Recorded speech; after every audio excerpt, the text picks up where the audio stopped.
I'm not. I was kind of sold on the trailer. Like, yeah, I'm definitely gonna check it out, of course. But like, I'm not hyped. I'm not gonna go write a blog about it. Like, I'm not gonna go like start a whole new fandom over this stupid movie. Like, I'm just not sold. So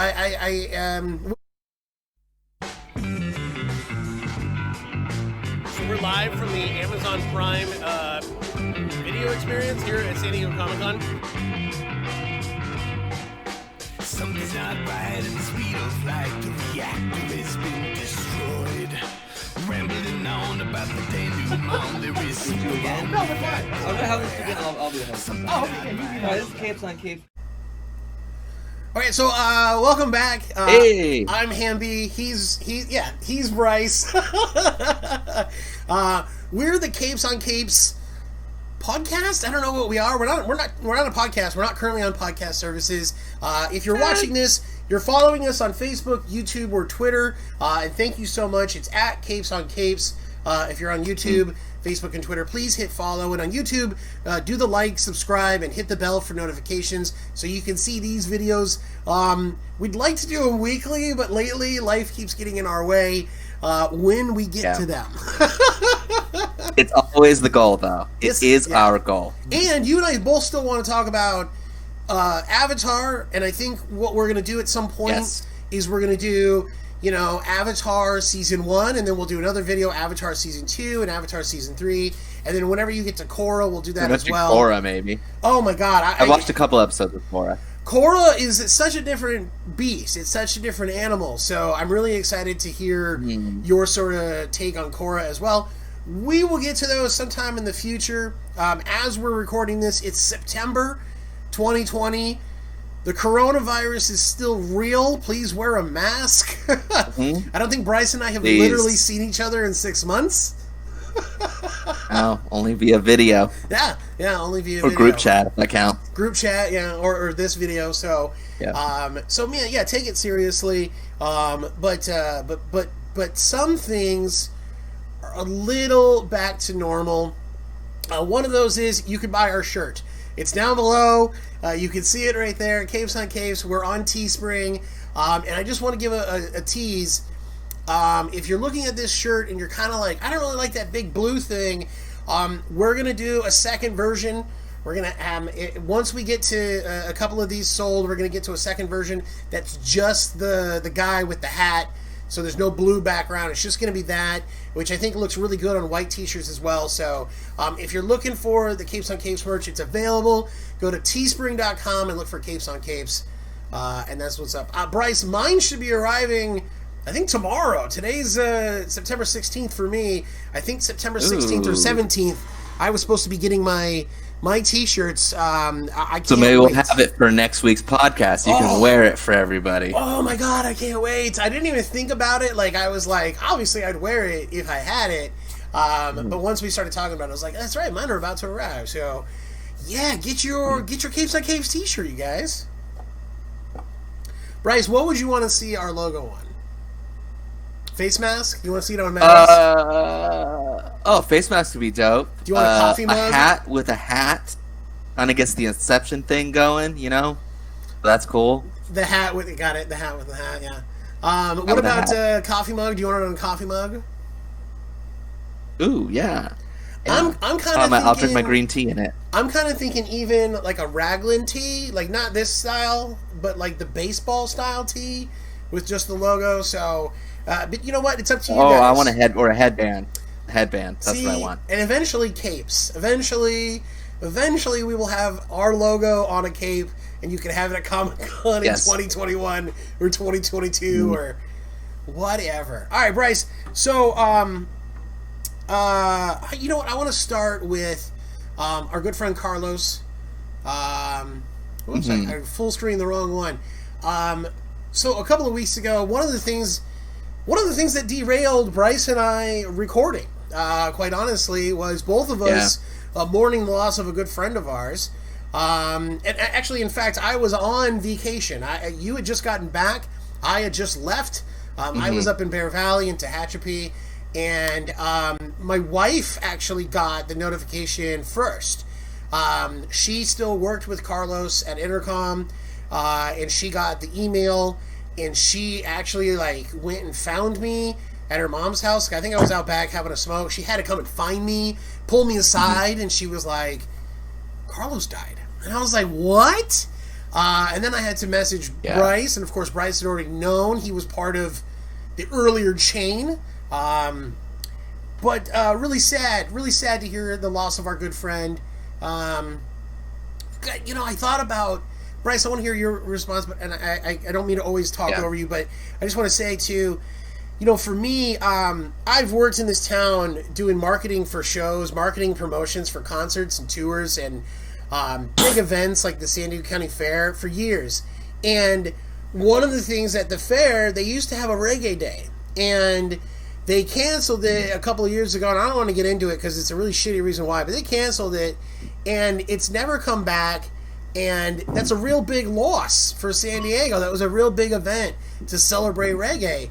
Well, one of the people who just never let it go away, he never let it die, and never took for granted that there wasn't a lot of opportunity. He was just always going to be the bright light for reggae, was our good friend Carlos Culture. And I met him when I was working for House of Blues. I'm not quite sure when I met Carlos, but became really good friends with him when you and I worked with him at Lincoln Financial at FM 94.9, and you helped bring him in to the station and help give reggae a legitimate voice in San Diego. And it's really sad to think about, like, with the generations of music in San Diego and the way things change and the way things turn over, who's going to be the light for reggae in San Diego? Like, who's going to be that champion, and like, who's going to be that person that won't let the culture die? And I kind of throw that challenge out to a generation. And if you live in San Diego, man, this is your chance to like just shine that light. But Bryce, please go ahead, chime in here. Yeah, I mean, Carlos was a special guy. I mean, truly, like, San Diego we were so lucky we had him. I mean, reggae, it's funny, in the radio industry, a lot of people never wanted to hear it, but reggae was, by a mile, or is, the biggest music scene in San Diego, bar none. Every club has a reggae night. The amount of local bands, the odds are that your reggae is like 70% of bands. I remember our good friend Tim Piles. He would book the local night at Casbah. Casbah, and he would tell me because again, he wants to do separate thing, but he didn't want it to turn into a reggae night, and that was a constant battle. And that always made me laugh, because I'd be like, why are you fighting the flow of the ocean, man? But I digress. It's not about him. It's about Carlos and what he did for local bands, what he did just for keeping the scene going. The amount of stuff I can tell you he did, and didn't make money from it, and he gave so much out of his time. In radio, I'll just quote what I posted, but like, we all like music. A lot, and a good amount of us love music, and that's a really fun thing. There's a very select few who live it. I mean, breathe it. Steve West was one of those guys. Rest in peace. Carlos Culture was one of those guys, and the fact that we lost both of them within months is just brutal, man. I saw the news on a Facebook post first thing, or maybe Lisa, my wife, saw it. She woke me up. It's just like, look at this. And I didn't want to believe it. And then I reached out to his wife and Tanya, and it's brutal. I mean, Carlos was 55, which is a tragedy. Anyone that is too young to die, that's too young. But relatively speaking, Carlos lived a full life. He did more than most people do with 100 or 150 years. I mean, he came from Colombia, lived in Ohio, came here literally for 30 years. Has just been this, man. When you're working in radio, I don't mean to sound this as a gloat, but we get tickets to just about anything we want. Yep. And by the end, the idea is like, hey, do you want to go to this concert at North Park Theater, so you have to stand up the whole time? My answer is no. No, I'm exhausted. No. I mean, that's partly because we have kids now, but that sounds terrible. Like, and that's me losing some of my passion. I'll be honest about it. That's what that is. Carlos at 55. If we have extra tickets, he wants to go. If there's 20 extra tickets, he wants all 20, so he can bring as many people as he can. And sometimes that is a pain in the ass. Sometimes I feel for whoever's working the front desk is going to get bombarded with calls. But at the end of the day, that's the passion you want to work with. That's what you don't want. You don't want these tickets getting thrown away, so you feel like you're giving out prizes that people really don't want. You need that reminder that there is the passion for music, even if we would get tired and not want to do it. I used to work the night show on 94.9, and he would come in after a day of teaching school to like elementary school kids. I don't know what age level. So after teaching high school kids. So after teaching class to high school kids, he would go home, pick up his daughter Sequoia, and then bring her to the radio station where he could then record his show to be on the reggae channel and do overnights on 94.9. And like, you know, he was always asking for help and stuff, and I was always willing to help him out. And Sequoia was so much fun, and you know, Bryce was his manager, so we have friend relationships with him, but you were also his boss. We're very close to Carlos. We miss him terribly. And one of the last conversations the three of us had was at lunch. At the office, Bryce and I usually eat lunch together every single day. I mean, that's one of the things we miss in coronavirus. Yeah. And Carlos came in at lunch, and he popped in to see Bryce and talk to me. He always liked to talk to me. And I had this realization of like, hey, how old was Sequoia when you used to bring her in? Because now I have a kid, and my kid is mobile, and he's a monster, and he's crazy. At the time, he was a year and a half. And he's like, oh, Sequoia was 3. And I was like, and you let me give her candy? It's like, I'm a fucking monster, dude. Like, that's a terrible thing to do. I am so sorry that I was giving your child candy at the age of 3. But he was such a sweet guy. And we lost a good one, man. Yeah, we did. San Diego did. We all did.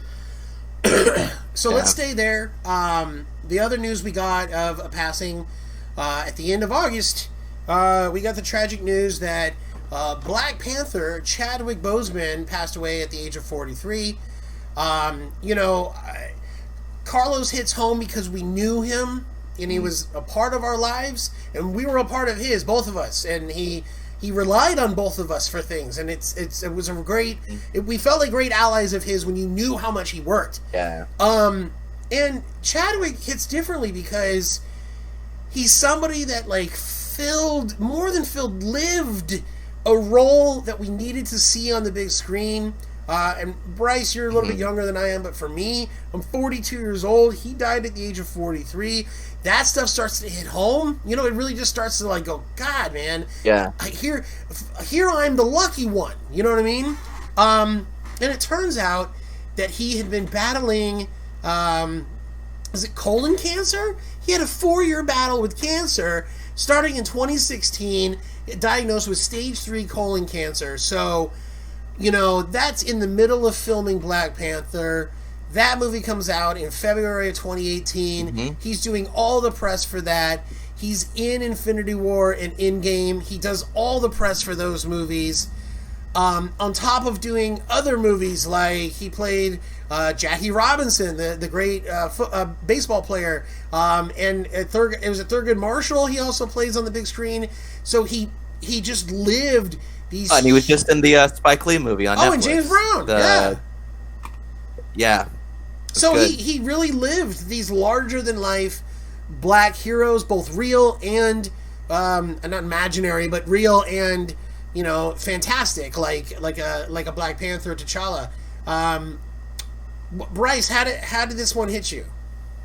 Yeah, so when I read the news, and there was first 2 things. One was like, I think we all thought like, was that news? Was it known he had cancer? Which I guess it turns out he really just kept to himself. It was not a story. Like, I don't know if this is correct, but I believe I read even he didn't really let Disney know. He was just his. And the other one was that he was 43, And not to get up top, but I couldn't believe it. Like, wow, he looked great for 43, and to be going through that, and you look at him and think he's the model for health. I mean, he's the freaking Black Panther, and but that was an actor that he seemed like he was hitting his stride in a way that 30 years from now he'd be a Denzel Washington. He'd be a name that just like ooh, that new Chadwick Boseman movie's coming out, and it's just really sad. But I will say, in a lot of the interviews they put out after, he seemed like a guy who was grateful for every day. I mean, he always seemed happy. It was sad. It's because, not to compare the two, but I feel like there was so much more there, and we don't get that. And life doesn't work that way. So, rest in peace to him, his family. I hope they treat the Black Panther franchise correctly with him going, and I don't know what that is. I hope it's done well. My first thought was, what's his name was so great as Killjoy, and he's in so many Ryan Coogler movies that, God, wouldn't it be great if they just figured it out to have him be the replacement Black Panther? And then, of course, once you think about it for like 2 seconds, and my wife pointed out, well, why not Shuri? And I'm like, oh yeah, 100%. You set it up anyway, that she would replace him or be a Black Panther. So, as far as the movies go and the storylines and whatever, they're going to be fine. And luckily we do have like a Shuri, that actress, that we can fall back on, and she could be the new Black Panther and carry on. That's who it is in the comic books. It goes to his sister, doesn't it? Yeah, that's what I mean. Like, it's already there. It's already, sort of set up. And, but we lost a great one. And, like, it's sad of, like, well, what have you accomplished? And, like, again, it just, we don't need bad news during this time. Yet it's not going to go away just because we don't want it to be there. Yeah. So anyway, rest in peace, Chadwick Boseman. Let's see. Don't forget, you can buy our shirt. There it is. It's right there. Teespring.com. You can buy our shirt. Yeah. Bryce, you wanted to talk about Tenet, and you checked out Mulan. Now, both of us have been checking out a bunch of movies. I've been watching a bunch of the DC animated movies, and I have. We were going to share thoughts on the Justice League Dark Apocalypse War, which I think I did on something you and I recorded together, but like I have thoughts from that have still just been festering with me, and I think it kind of goes into DC fandom and the announcement of Young Justice season 4, Young Justice season 3 I thought kind of sucked. So I've got thoughts on the DC animated stuff. So why don't we start with you? Catch us up on the movie Tenet and Mulan. Both of these are new releases. Mulan did not make it to theaters. It is just a Disney Plus exclusive right now. If you don't want to spend the premium money to buy Mulan, you can wait till December. It'll be available. And then also Tenet. Tenet is in theaters. That is the Christopher Nolan movie. You are a big Christopher Nolan fan. So Bryce, where do you want to start? Just tell me, why should people watch these movies? Tenet, obviously, was my first trip back to the movies. That was really interesting. Did you go to a theater or did you go drive-through? I went to the theater. Oh, okay. And I'll be honest, I didn't know that was even possible until the day of, because my brother had gone the night before. It's like, yeah, I asked him how it was, and it's exactly like it was described. It's actually kind of nice to go right now. I mean, they follow good rules. You have to buy your tickets beforehand, and they make you spread out your seats, and you're required to wear a mask the whole time. I wore a gaiter, which you're not allowed to wear anymore. I am learning gaiters don't work, so it gave me the surgical mask, which is fine. It's actually more comfortable because it doesn't push on my nose. Tenet, it just felt great to be back in the movies. We love going to the movies. It was really nice to get out of the house without the kids and watch a movie. Tenet was really good. It was really confusing, even by Christopher Nolan standards, though. I need to see that movie again, and I need to watch it with subtitles. The criticism of the sound mixing, having the effects and the music being too loud to hear them, is true at times. There's times where I couldn't hear. It was hard to hear. And in the first half of this movie, it's very James Bond. In fact, it's maybe better than any James Bond I've seen in a long time. I forget his name, but he's Denzel's son, the main character, John Washington. He's great. He's super suave. He plays it cool. It's funny because I think he's a relatively short guy, and not the love interest, but the beautiful Bond. She's essentially the Bond woman in this movie. He's really tall, and he's really short next to him. And I'm a short guy, and I kind of got a kick out of that.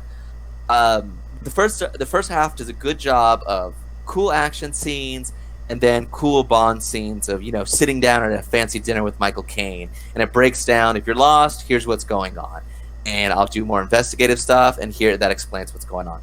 But in the second half, the action kind of takes off, and I had a very hard time keeping up with.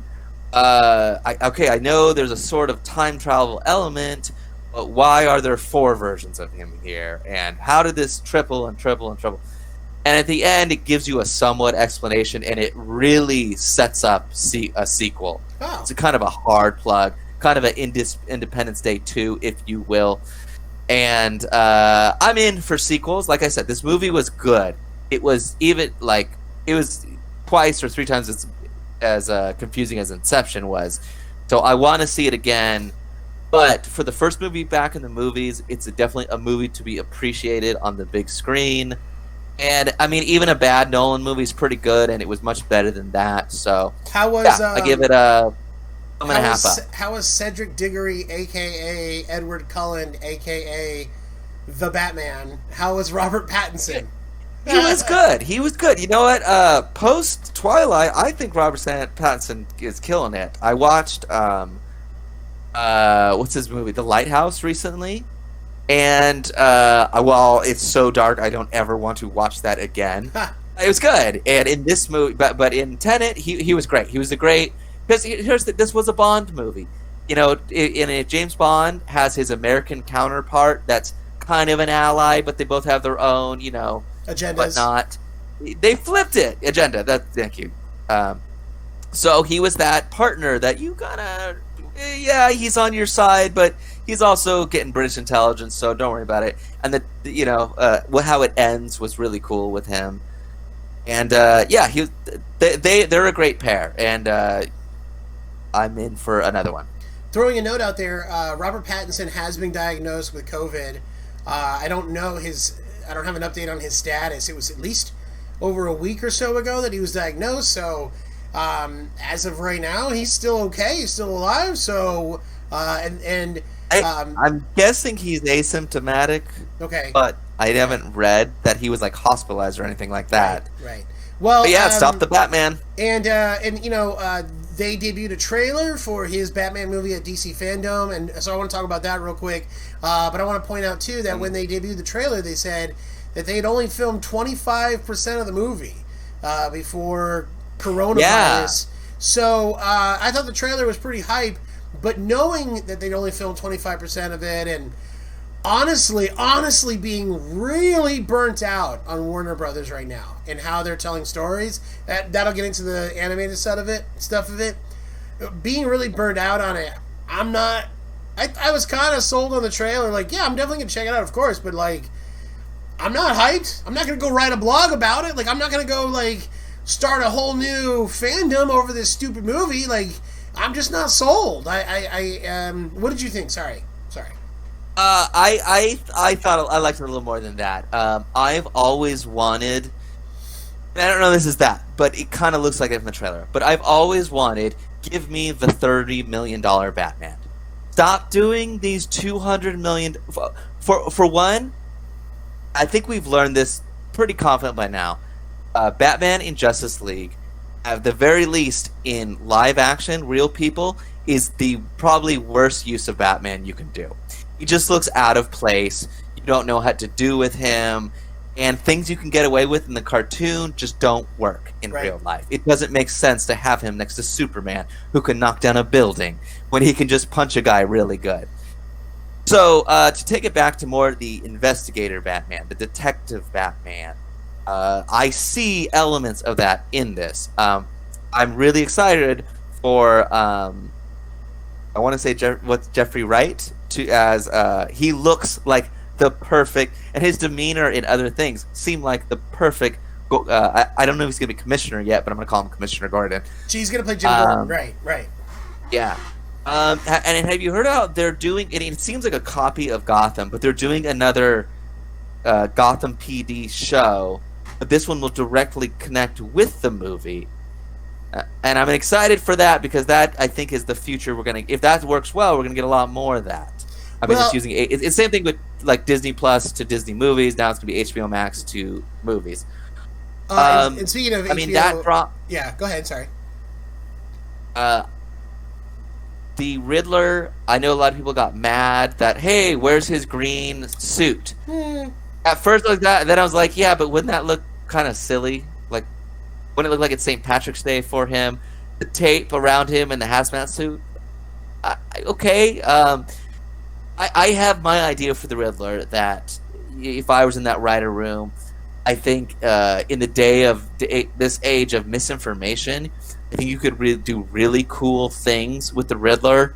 I hope it's not just a murderer that drops clues. This trailer didn't tell us enough whether that is or not. I'm hoping it does something more creative than that.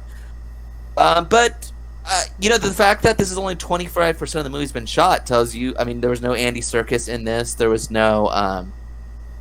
There's a lot of things. Well, and too. It was.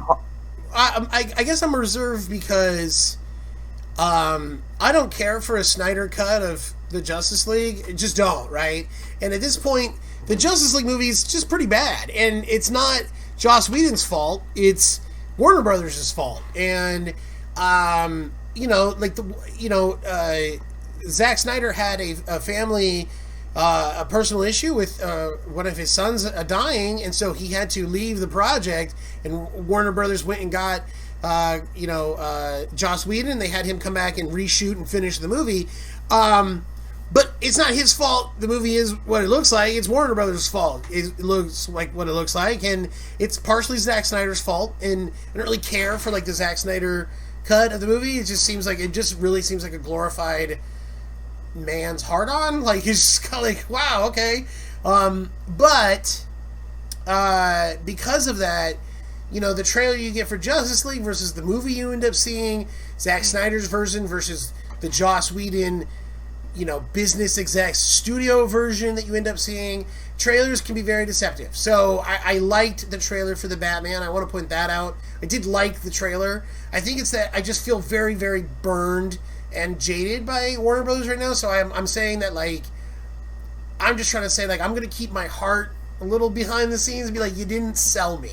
I liked the trailer. You didn't sell me, because I'm just like, what's it going to look like? You know what I'm saying? But don't you think that's the place Warner Brothers has been living in for quite some time now? Warner Brothers does not get the benefit of the doubt in the way that a Marvel movie does or a Pixar movie does. So yeah, I mean, look, if it turns out, if I see reviews saying this movie's bad, I'm not going to see it. But Wonder Woman, I'm pretty in regardless because the first one was good. Suicide Squad, probably in the order of Wonder Woman, I'm in. Batman, I'm probably in. Suicide Squad, I'm also probably, but I'm going to need some verification. I'm going to trust it, but verify when someone can see it and tell me, like, oh no, they actually did a good job with this. Suicide Squad, it got me. That one I definitely want to watch that one. I liked that trailer a lot. I actually really liked what they showed us or announced and showed. Because it wasn't a trailer; it was just a. But I liked what they showed us for Black montage. Adam. Is what I was trying to. But Black Adam, I really liked where they went with that. So they didn't give us a trailer for that. They gave us like a gift. They gave us a gift. Yeah, but my point being is, hey, it looked cool. I have a bunch of JSA comics on the shelf, and they're all Jeff Johns helmed, and it's Savage Time, Stealing Thunder, Princes of Darkness, Black Vengeance, The Return of Hawkman. It's all about where Black Adam in the modern day goes to the JSA and is like, hey, listen, I was a villain, but like I'm not a villain. Like I'm a bad guy. Like I want bad people to go away. So he ends up going on this redemption arc, becomes friends with Atom Smasher. Then Atom Smasher actually gets sent back in time to ancient Egypt, and that's where the old Teth Adam, Black Adam, Teth Adam in the past, teams up with the first Dr. Fate and like Hawkman, the first guy that comes to Earth, and all these sorts of folks. So you have like the Justice Society in Egypt. I think that's what they're going to give us. And that's kind of exciting, mainly because I kind of know the storyline. There's time travel involved. It's legacy, which is what Warner Brothers or DC is really great at. So I highly recommend the JSA, Jeff Johns run from the early 2000s. I think that's going to have a big effect on that The Rock Black Adam movie. Taking it back to listen, I'm in for that movie. I thought Shazam was the perfect low bar movie to exceed. So I'm in to eventually connect those, which obviously you're going to do. But to bring it back to Suicide Squad, have you ever seen a movie other than maybe a Quentin Tarantino movie that leans so hard to let you know who's directing it? Right. Like literally forget about Idris Elba. It was like James Gunn. Hey, look, it's James Gunn. Did you notice James Gunn is doing this movie? That was fascinating. I've got the trailer, it was the character reveals is what it was. I've got it pulled up here. It's on Yahoo, so we're having to watch an ad. But I'll let this play in the background. Yeah, I really liked the character reveal for this. I liked what they had at DC Fandom. I thought all the sort of characters they introduced were just quirky and weird. I've seen some story breakdowns online of what some people think the storyline will be. And I think what's going to end up happening is there's one team in this trailer that is in the early part of the movie. There's another team that's in the other part of the movie. So I think the first team... one of them's going to die. Yeah, the first team all gets wiped out. And I think that's like the Polka Dot Man and that whole team. With all the ones that look like John old Cena's school, team. Yeah, they all look like old school heroes. I think those are all the ones that get murdered. And then you have like Boomerang and Flag and Harley Quinn. I think those guys come in for the second round as the replacement Suicide Squad. But I'm into it. I'm excited for it. It's quirky. It's weird. It's James Gunn. I'm in. I hope it's filled with like those beach scenes. I want like the 60s beach party movie music with like a Vietnam style war going on with superheroes happening. If you can make that happen, I'm in. So I just want to give a quick take. Bryce mentioned Wonder Woman 1984. That's been pushed again. It's now been pushed to Christmas. So we're both looking forward to that movie. But I want to talk about first, though, is the DC animated movies. The last couple of years, their quality is great. The animation looks great. The stories they're picking and choosing are great. I think I pretty much have a problem with this timeline, the Justice League War, Throne of Atlantis. Let's see. These are all, and all of these Batman movies are part of that. Part of that world. Justice League Teen Titans. Let's see here. Justice League Dark, Teen Titans, The Judas Contract. All of these movies are all in the sort of same world for the DC universe. The Death of Superman, The Reign of the Superman, and Wonder Woman Bloodlines, Justice League Dark Apocalypse War. So, Justice League Dark Apocalypse War sort of ends the Justice League War bookends. There's a lot of other movies in here that have their own, like part of this is still the DC animated universe. Which movie was it that was still part of that? Justice League: The Fatal Five. Yeah. Yeah, that's old school stuff right there. That's part of the old timeline. So, I thought the stuff that they put out is it's just too dark. It's too dark.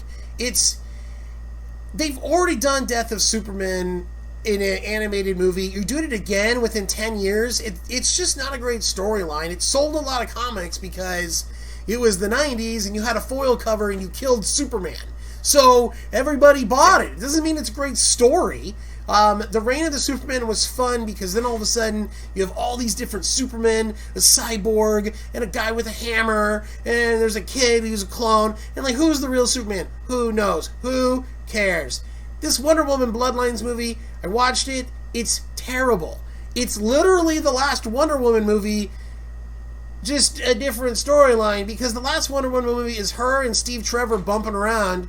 And here it is again, Wonder Woman bumping around with Steve Trevor, who's just worthless. Like, some of the stuff they're just putting out, I'm like wondering, like, who is this ultimately serving? And the Justice League Dark Apocalypse War movie, I'm going to compare to Mortal Kombat, Scorpion's Revenge, both Warner Brothers franchises, but Mortal Kombat lives in that world of, like, gore and, like, breaking bones and cracking skulls, and it's supposed to be gory and over the top. And that movie it's an animated movie that's just completely unhinged.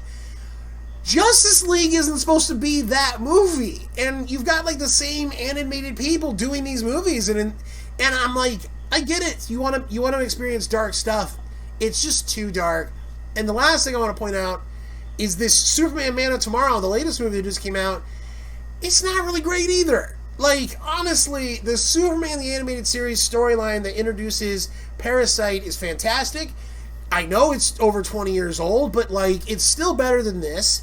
This movie isn't terribly animated. The story's not terrible, but it's just not...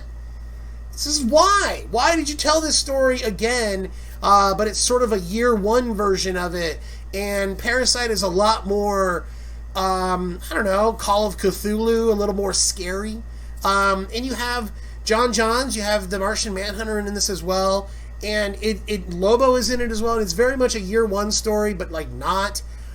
They have so many, I don't know, I guess the last 10, 15 years I haven't been really impressed with what they're doing in the comics anyway. It just doesn't feel like, it feels like they're spinning their wheels. It feels like, what are you guys doing? You know what I mean? Like, again, your movies are violent, you're just putting out some of the same stories over and over again. Bryce, I've been going on there for a few minutes. I think it's a lot of things. I think they're pushing out movies at a pace over the last, like, 3 years of, like, 5, 6 movies a year that they didn't used to do it for. You used to get, like, 1 or 2. And the problem is, I think a lot of the things are, it's what you have an issue with is laziness.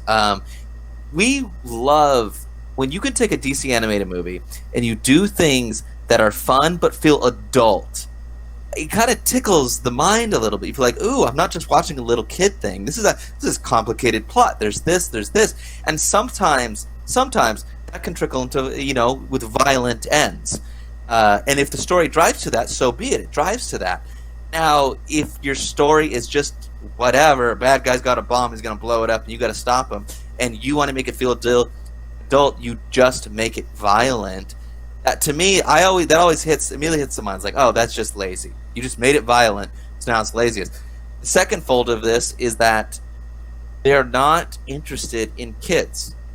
They want the same 35 to 40-year-olds who have been watching this forever, and they think, well, it has to be adult, so make it violent. That way they won't feel like kiddie for watching these movies. Well, and it's a real shame. And to point out, too, they have kid stuff, but you're right. They draw a line. Here's the kid stuff. It's Lego. It's the DC superhero girls, whatever that might be. And then here's everything else. You're right. Yeah, go on.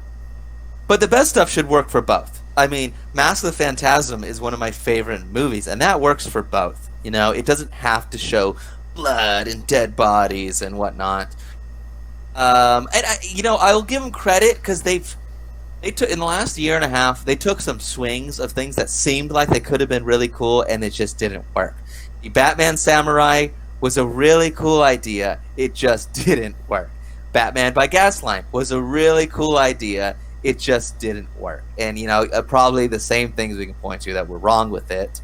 How long ago was the redoing of Dark Knight Returns? I thought they did a really good job with that one. Dark Knight Returns? Hold on. It's not even that long 3-4 years ago now.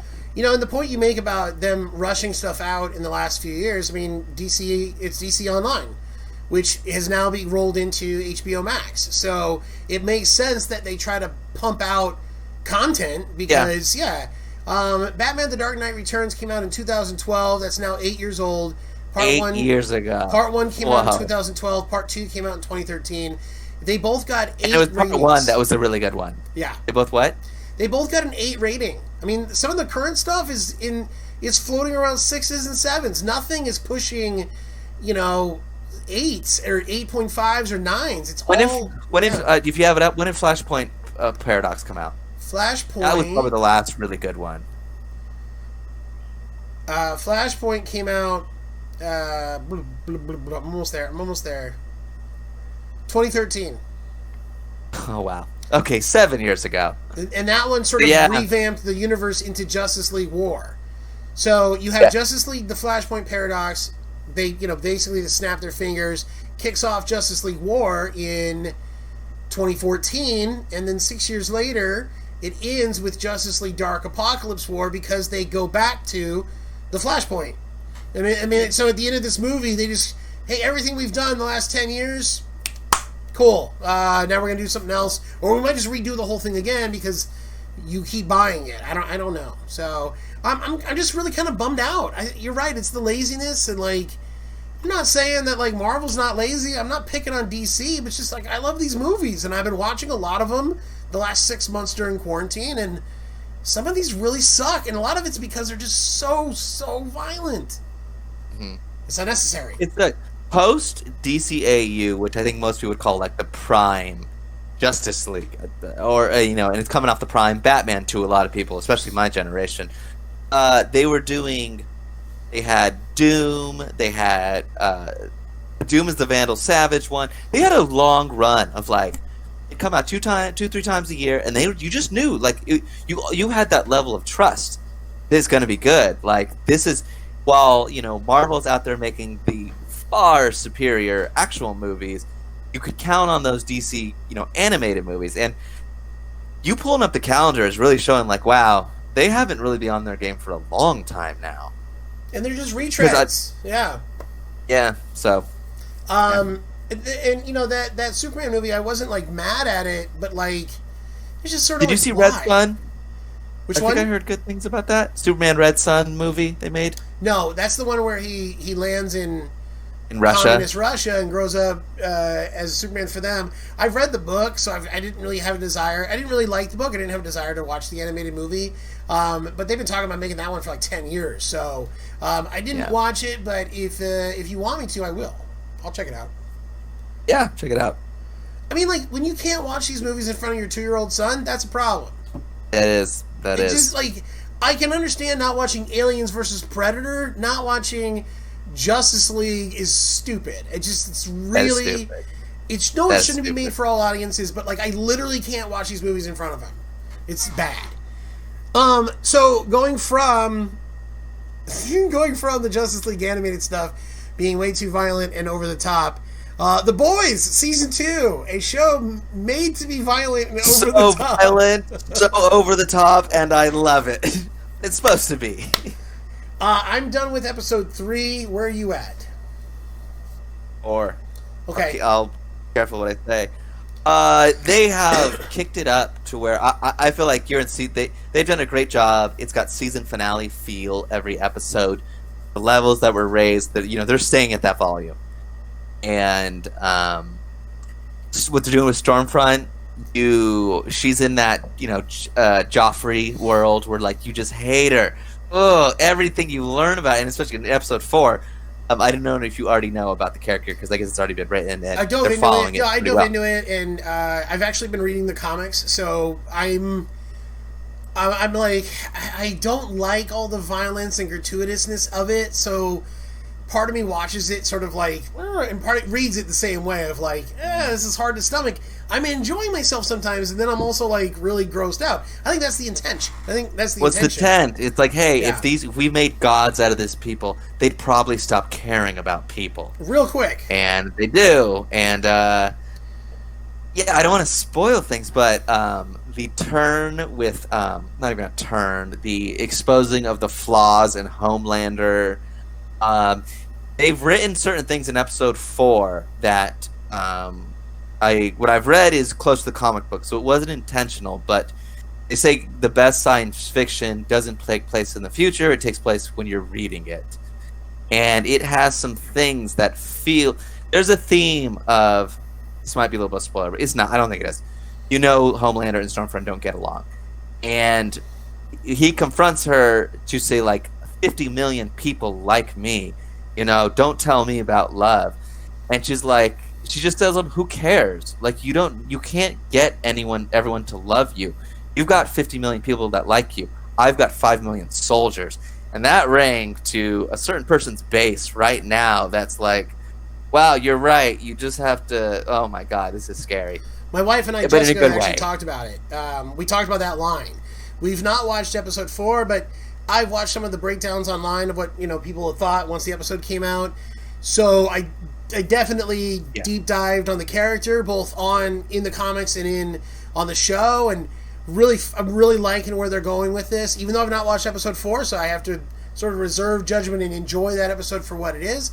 But that line of Homelander goes to her. It's in episode 4, and he says, I have 50 million people who love me, and she's just like, big whoop, get me 5 million ride or dies. It's basically what she says. Like, I've got 5 million people who will go to war for me.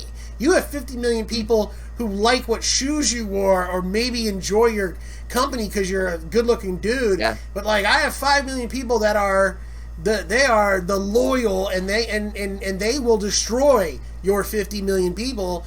It speaks to cancel culture. It speaks to both the right and the left in our country tend to demonize the other side. But evangelicals have weaponized this for years. The whole Moms Against campaigns, all that sort of bullshit since the 70s and the 80s. If you can organize enough people to make enough noise, you can shift big things in this country. Yes. And that's literally what she's referring to. And I don't mean to pick on evangelicals. It's just they're a great example. They are very organized. And when they are determined to be on message about something, they are on message. And so it's not 50 million people. You can make 5% of the people feel like 50. Yes. And I think other groups have discovered that, especially online and on things on like Twitter. And, I'm not going to lie, like, there would be times that, like, I would be tweeting out an interview or something I wanted to really get attention on, and I would text Bryce, I would call up a bunch of our friends and say, hey, can you retweet this for me? And those people were my ride or dies. Those are the people that I knew that, like, could you just retweet this for me? Not that you have 5 million followers, you have like 50 followers, but you care enough about my stuff that you would try to help me out and get a little bit more exposure for it. And that's the type of stuff that really matters, and that's in a sinister way. It's what she's talking about. But if you can organize, I mean, that's how you get Young Justice to come back after cancellation. It's how you get these things to happen. You just have to get enough people to make enough sustained, organized noise, and that's literally what she talks about in that episode. So I'm really liking it. What do you think about the format, switching it to here's 3 episodes and then you get each new episode a week? Well, I'm not going to riot like the other people bombarding reviews, but I hate it. This is 2020. Just give it to me. Mandalorian, take note. Don't. I know you're gonna, but don't. Just give it to me. In a way, it's not so bad. Here's the thing. Yeah. It might be because I'm unemployed. If I had a job and a different pace to my life, if I know I got a 3-hour window and the kids are chill, I want to bomb a show. I don't want to get one episode and wait a week. That's how I feel. How do you feel? I actually don't mind it. I'll be honest. I think it's because my wife and I have just been so busy this last weekend. And we haven't had a chance to catch up with episode 4. As far as I'm concerned, I'm behind anyway. So it's not the worst thing in the world for me, only because I'm already behind. I think it helps the show a little bit. I think it helps that we get an initial conversation going, and then each week it helps, like, remind that this show is still... I think it helps the show. I don't know if the data backs that up,